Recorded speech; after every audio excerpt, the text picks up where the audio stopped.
এজন্য আল্লাহ বললেন আল্লাহর ফয়সালা কয়টা? আরো জোরে বলেন কয়টা? এক নাম্বার ফয়সালা ইবাদত হবে শুধু একজনের, তিনি কে? এই ফয়সালার সাথে সবাই একমত? দ্বিমত কেউ নাই?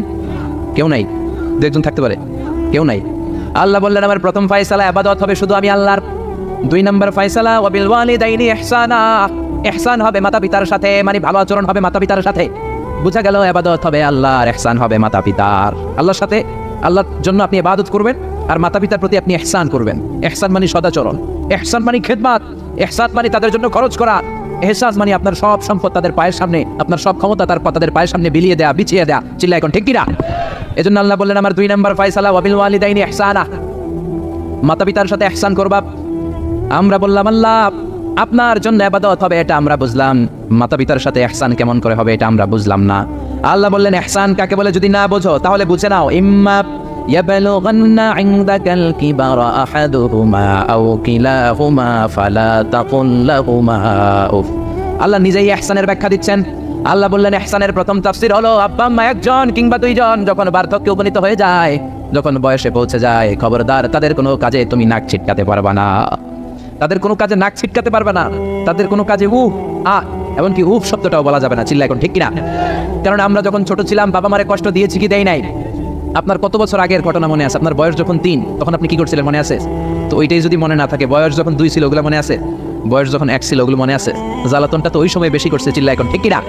শীতের রাত আমাকে নিয়ে আমার মা ঘুমালো, আমাকে রেখেছে ডান দিকে, পেশাব করে ডান পাশটা আমি ভিজিয়ে দিয়েছি।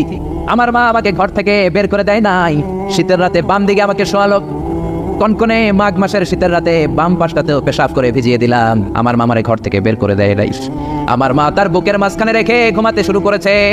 মাঘ মাসের শীতের রাত 3টার দিকে পেশাব করে মায়ের বুকটাও আমি ভিজিয়ে দিয়েছি, জামাটাও ভিজিয়ে দিয়েছি। মা 3টার দিকে উঠে নতুন শাড়ি পরে, নতুন জামা পরে, আগের ভিজা পেশাব মাখানো জামাটাকে চেঞ্জ করে আবার আমাকে নিয়ে ঘুমিয়েছে। আমাকে ঘর থেকে বের করেছে নাকি?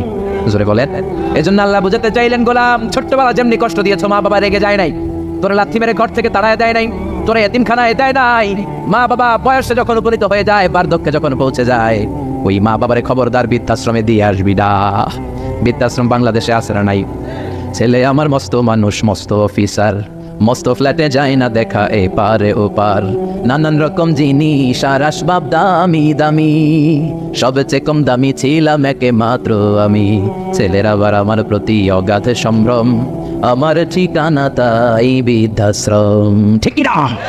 অনেক কপাল পোড়া আছে, ডাকাত আছে, মা বাবা বার্ধক্যে উপনীত হওয়ার পরে তাদের কর্মকাণ্ডে নাক ছিটকায়, ঘরে আর বাবা মারে রাখতে মনে চায় না, বৃদ্ধাশ্রমে রেখে আসে। এরকম ডাকাত আছে রাড়াই।